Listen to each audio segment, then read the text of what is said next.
Before I sign, Your Honor, I'd like to submit one piece of evidence. The courtroom went silent. My wife, Vanessa, was already smiling. That victorious smirk she'd been wearing for the past 9 months since she filed for divorce.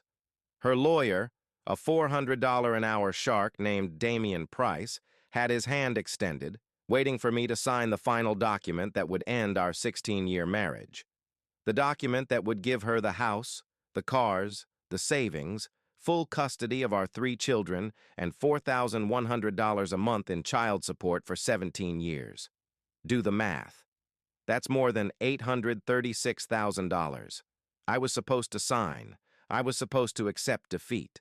I was supposed to walk out of that courthouse as a broken man who had lost everything. That's what they expected. That's not what happened. Evidence?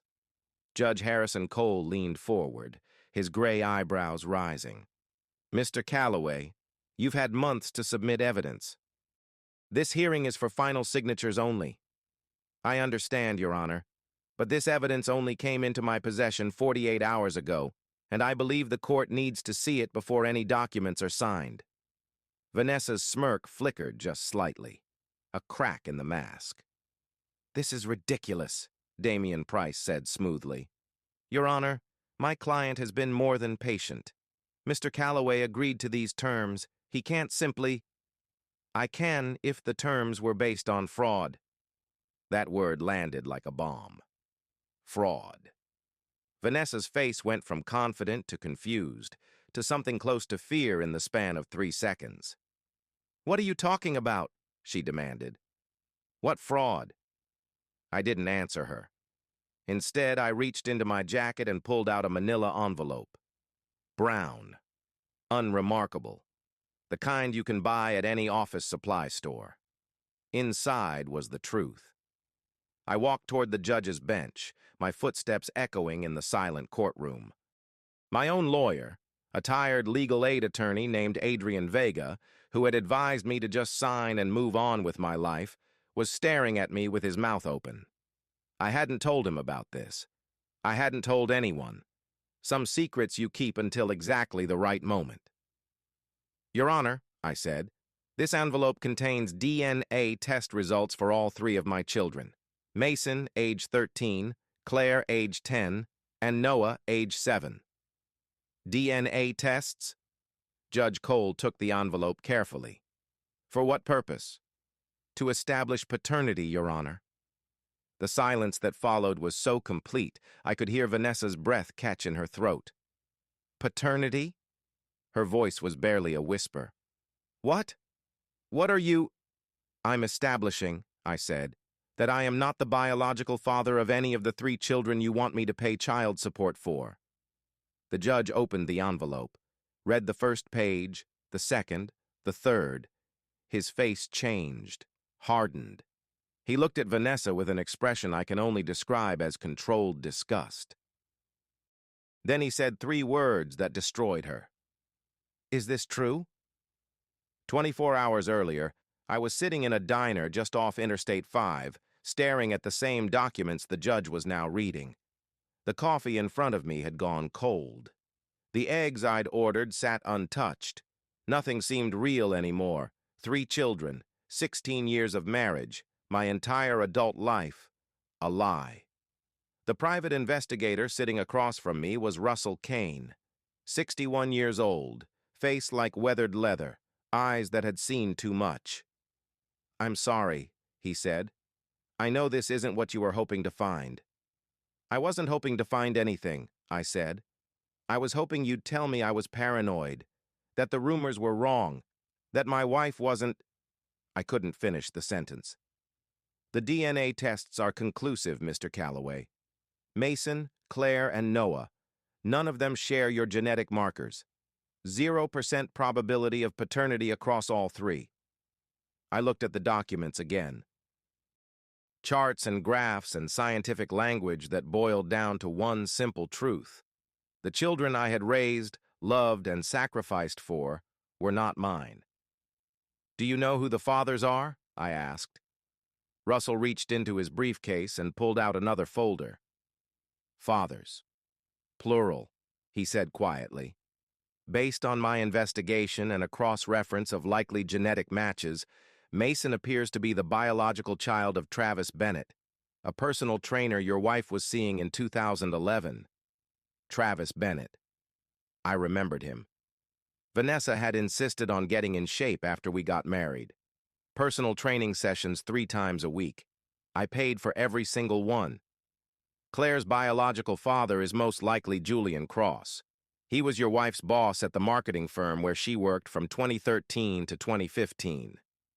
Julian Cross. The man who gave her a promotion. The man who took her on business trips. The man I invited into my house for a Christmas party. And Noah? I asked. Russell hesitated. This one is going to be difficult to hear. More difficult than finding out none of my children are mine? He looked down at the papers before answering. Noah's biological father appears to be your brother, Ryan Calloway. The world stopped. Ryan, my younger brother, my best man at the wedding, the uncle who came to every birthday party, every Christmas, every family gathering, the man I had trusted more than anyone except Vanessa herself. You're certain? The markers don't lie, Mr. Calloway. I'm sorry. I sat there for a long time. The diner noise faded. The coffee grew colder. The eggs congealed on the plate. 16 years, 3 children, hundreds of thousands of dollars spent on a family that was never mine. And Vanessa had the nerve to demand child support. What do I do now? I asked. Russell leaned back in the booth. That's up to you. You could sign those divorce papers and pay support for 17 years to children who aren't yours. Or you could walk into that courthouse with these documents and watch your wife's entire scheme collapse. She'll say I'm abandoning the kids. You'll say she committed paternity fraud. I looked up. In this state, he continued, that changes everything.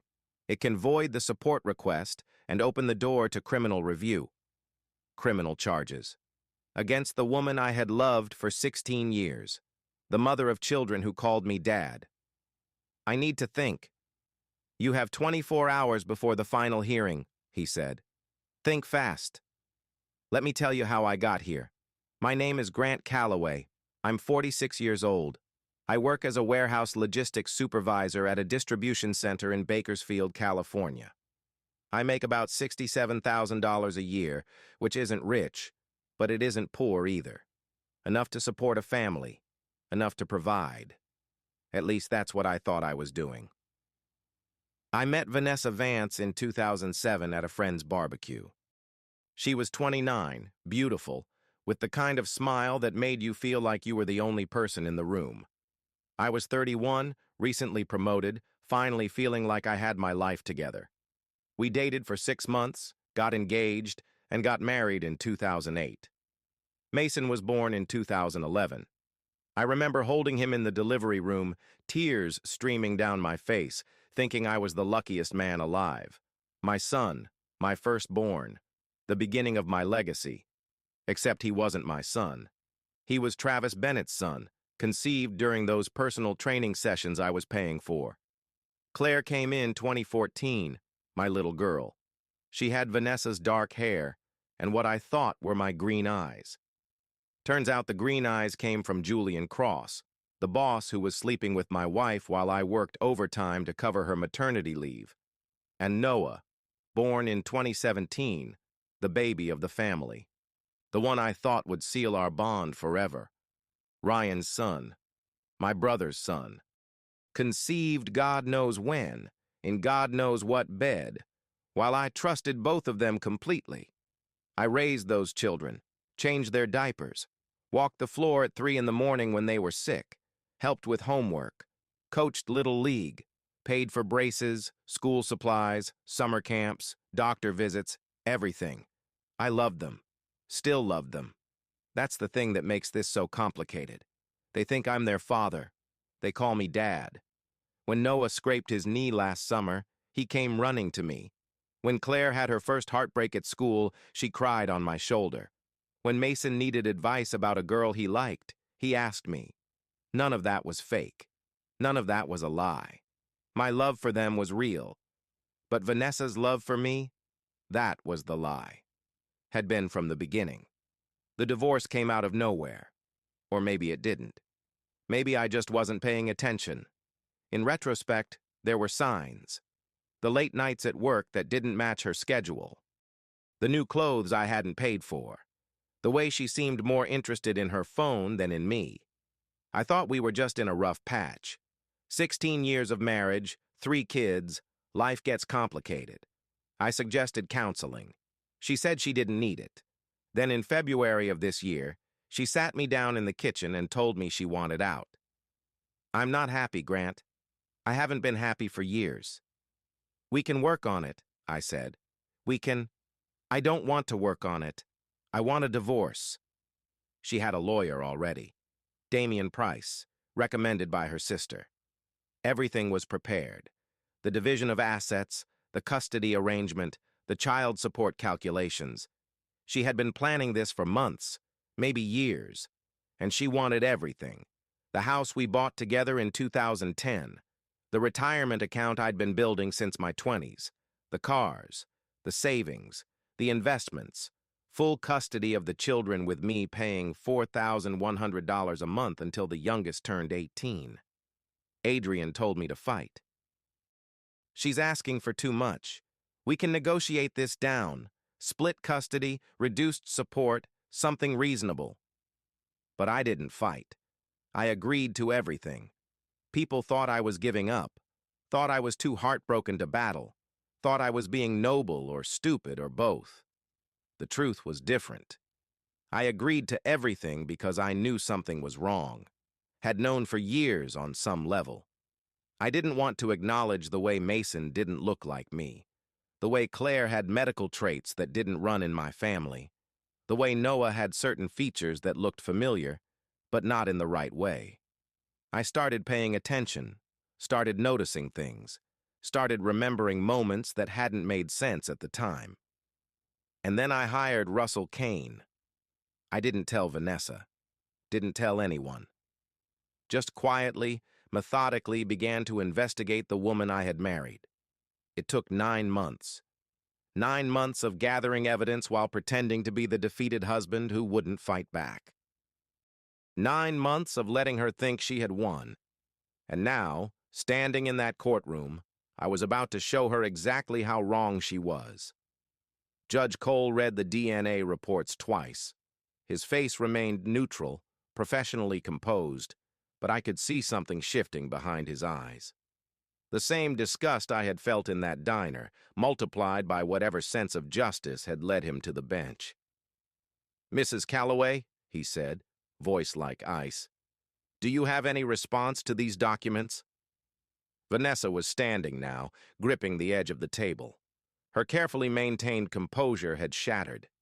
She looked at me, then at the judge, then at her lawyer, searching for something to hold on to. "Those tests are fake," she said. "He's lying. He's trying to avoid his responsibilities."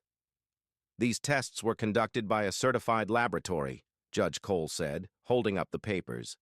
"They show a 0% probability that Mr. Calloway is the biological father of any of the 3 minor children." "That's impossible," she said. "He's their father. He's been their father for—" "Mrs. Calloway," the judge cut in, "I'm going to ask you once more. Is there any possibility that these results are accurate?" The courtroom waited. I watched my wife, the woman I had loved for 16 years, the woman I had trusted with everything I had, the woman who had lied to me every single day of our marriage. Something broke in her expression. The fight went out of her eyes. I want to speak to my lawyer." "Your lawyer is standing right beside you." Damian Price looked like a man who had just realized he was standing in quicksand.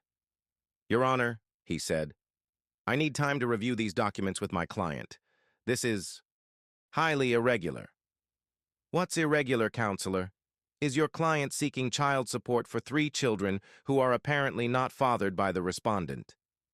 Judge Cole set down the papers with deliberate care. "Mrs. Calloway, I am asking you directly.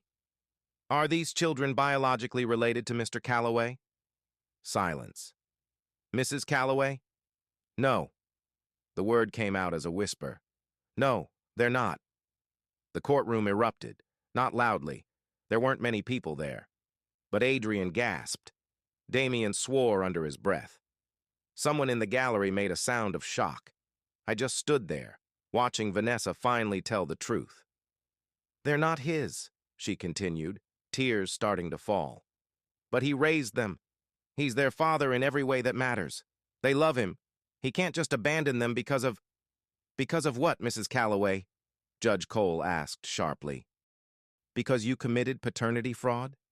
Because you allowed multiple men to father children and then deceived your husband into believing they were his?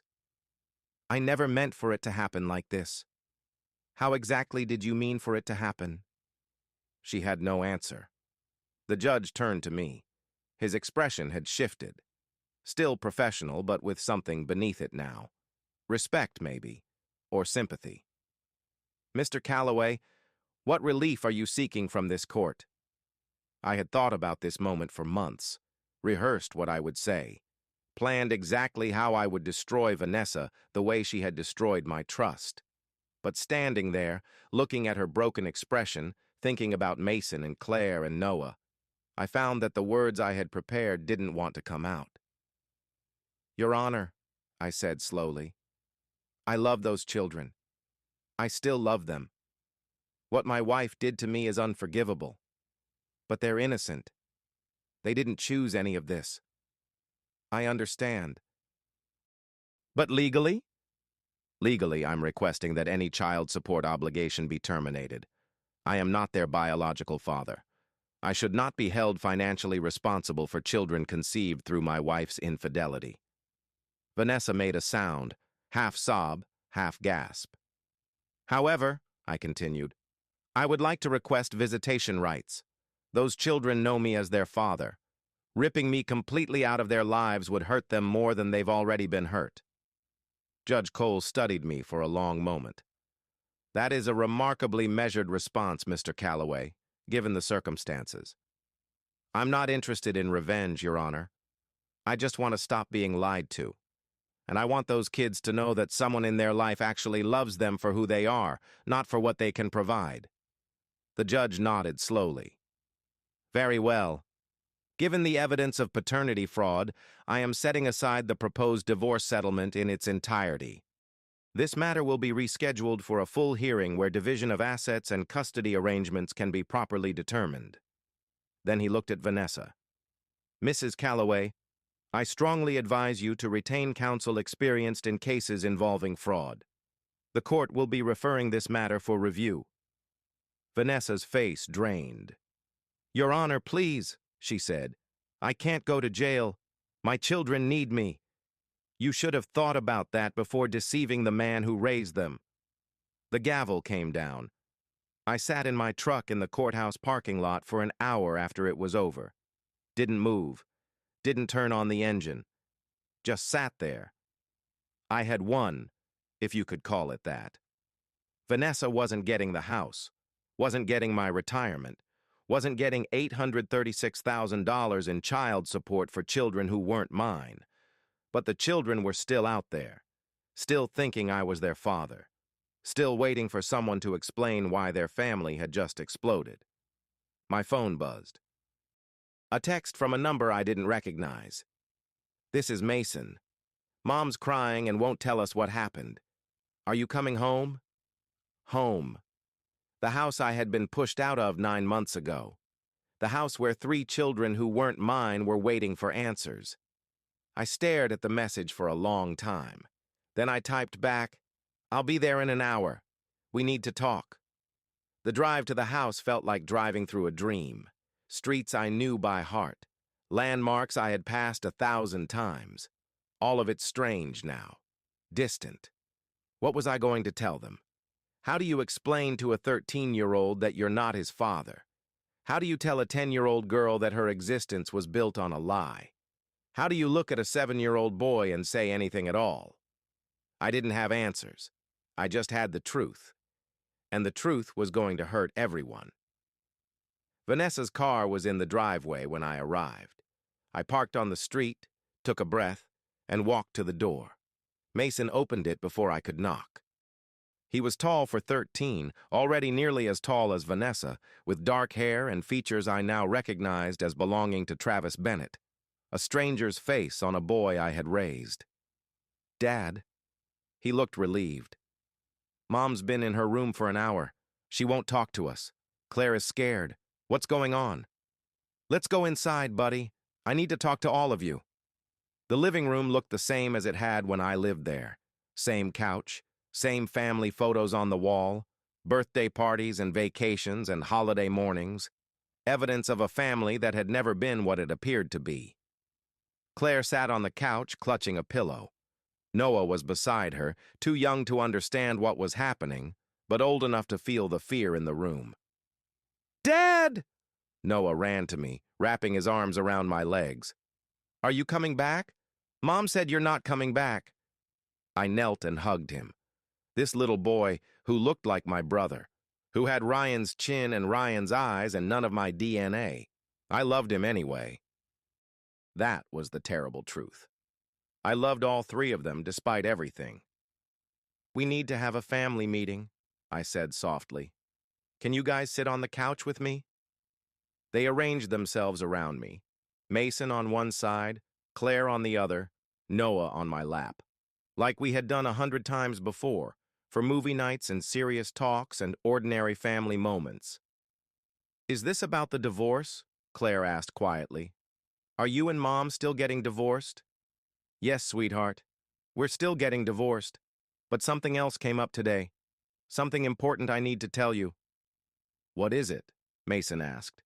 He was trying to be brave, trying to be the mature one, but I could see the fear underneath. I looked at their faces, these children I had raised, these innocent kids who were about to have their world shattered. "Do you know what DNA is?" "It's what makes us who we are," Mason said. "We learned about it in science class. It's like a code inside our bodies." "That's right. And sometimes adults do tests to check DNA to see how people are related to each other." Claire's eyes widened. "Did you do a test?" "I did. And I found out something that surprised me. Something that's going to be hard to understand." "Just tell us, Dad," Mason said. His voice was steady now. "Whatever it is, just tell us." I took a breath. "The DNA test showed that I'm not your biological father. Any of you. Your mom had relationships with other men, and they are your biological fathers." Silence. Then Noah said, "I don't understand. You're our dad." "I am your dad," I said, my voice shaking. "I raised you. I love you. Nothing is going to change that. But biologically, we're not related." "That doesn't make sense," Claire whispered, already crying. "You're our dad. You've always been our dad. And I still am. Being a father isn't just about DNA. It's about being there. And I've been there for all of you, every day of your lives." Mason was quiet, processing. I could see the wheels turning in his head. "So Mom cheated on you," he said finally. "Multiple times. With different men." "Yes." "And she let you think we were your kids?" "Yes." "For 16 years?" "Yes." He stood up so quickly the cushion shifted beneath him, walked to the window, stood there with his back to us, shoulders rigid. "Mason," I said softly. "I'm okay," he said. "I just need a minute." Claire climbed into my side. Noah curled closer into me, both of them crying now. I held them tight. "Does this mean you don't love us anymore?" Claire whispered. "No, sweetheart. I will always love you. Always. DNA doesn't change that." "Then why did you tell us?" "Because you deserve the truth.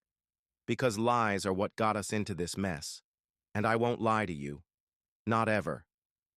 From upstairs, I heard a door open, footsteps on the stairs. Vanessa appeared in the doorway. She looked terrible. Mascara smeared, eyes swollen, the polished, composed image gone. This was the real Vanessa, the one beneath the performance. "Grant," she said, voice hoarse. What are you telling them? The truth. Something you never managed to do. They're children. They don't need to know. They have a right to know who they are, who their fathers are. They have a right to the truth. You're going to destroy them. No, Vanessa. You destroyed them 16 years ago when you decided to build our family on lies. Mason turned from the window. His face looked older now. Mom, he said, is it true? All of it? Vanessa opened her mouth, closed it, opened it again. It's complicated, Mason.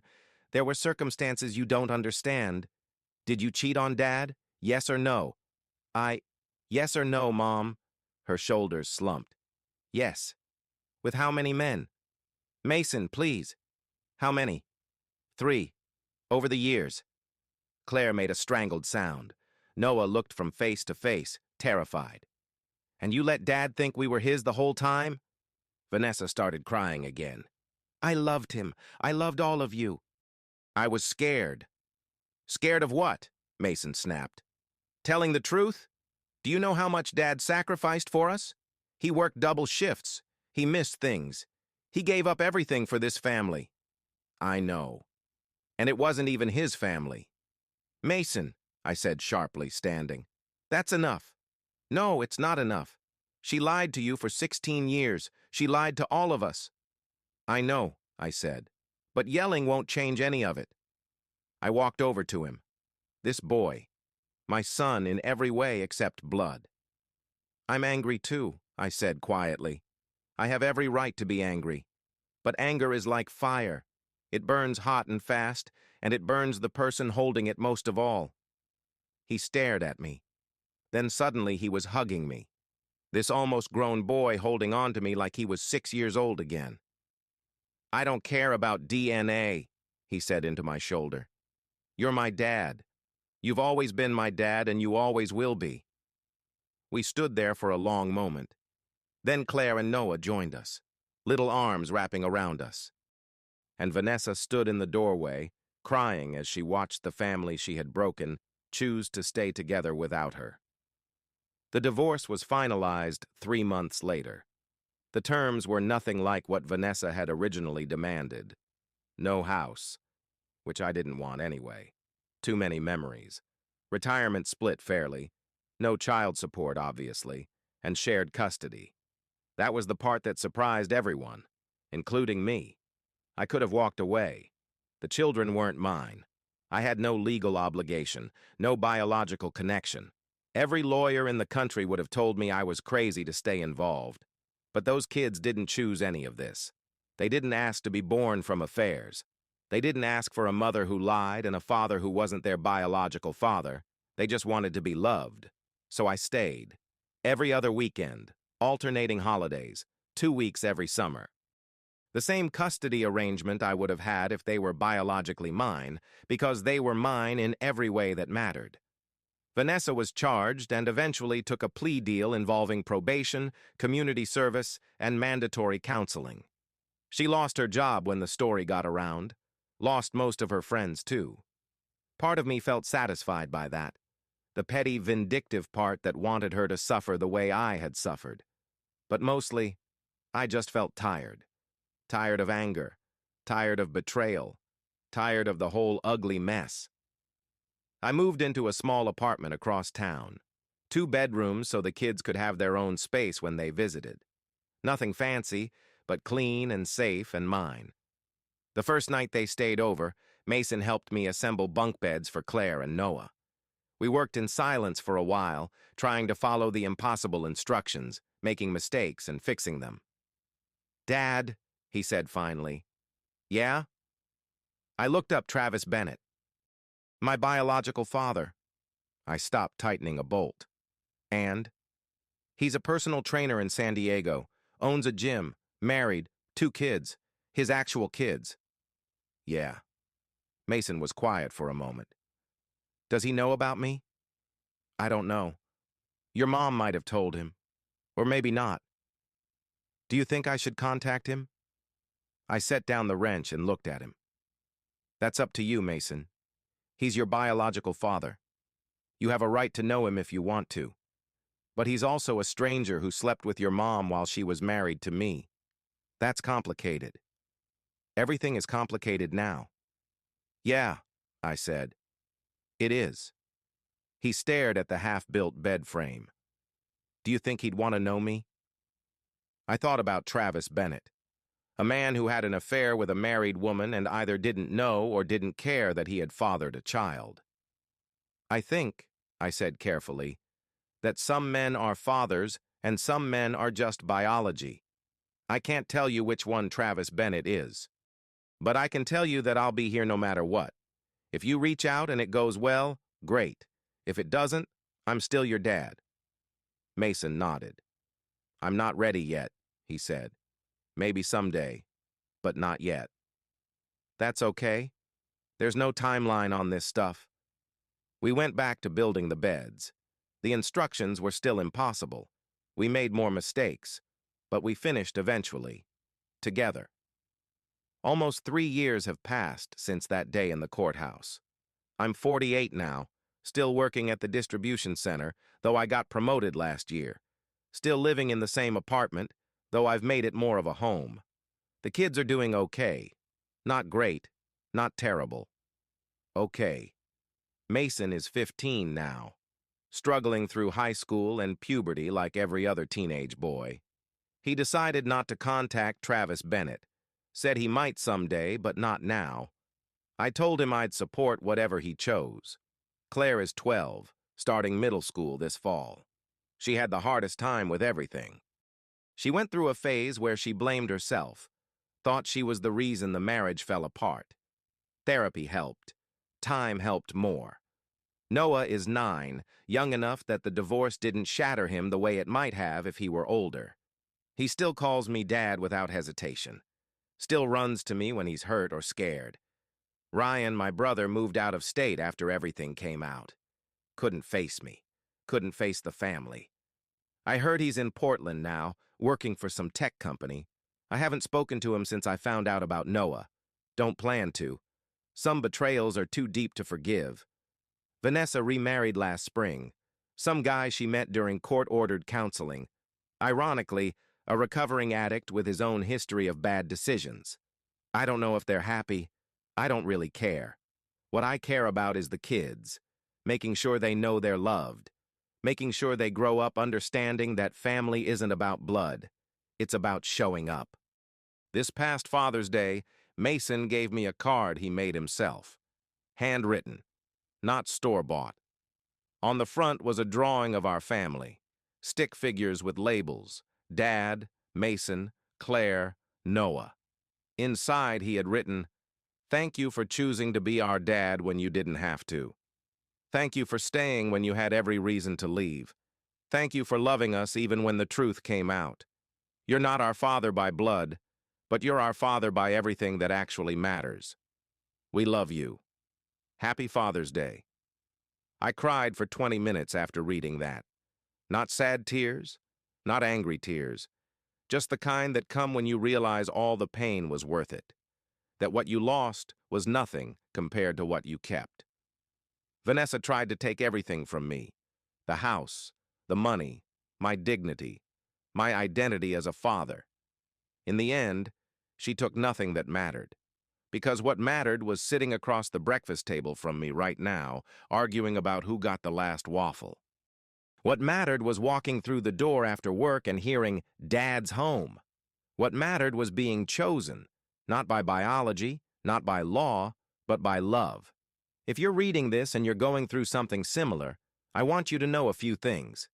First, the truth matters, even when it hurts, even when it destroys what you thought you had. Living a lie is worse than facing the pain of reality. Second, being a father or a mother isn't about DNA. It's about presence. It's about sacrifice. It's about choosing to love someone even when it's hard, especially when it's hard. Third, you will survive this, whatever this is. The worst day of your life is still just a day. The sun will rise tomorrow and the day after that, and eventually the pain fades enough that you can breathe again. Vanessa called me a fool for not fighting the divorce, but I was fighting, just not the way she expected. I was fighting for the truth, for justice, for my own self-respect. And I was fighting for 3 kids who needed at least one parent who wouldn't lie to them. I won that fight. Not in the courthouse, although that helped. I won it in the years after, in the slow, painful work of rebuilding trust, in the quiet moments with kids who chose to love me back. That's the real victory. Not the money I didn't have to pay, not the house I didn't lose, not even the satisfaction of watching Vanessa's scheme collapse. The real victory is Mason's card on my refrigerator, Claire's hug when she comes through the door, Noah's voice calling Dad across the soccer field. The real victory is this family, broken and rebuilt, imperfect, but real, mine.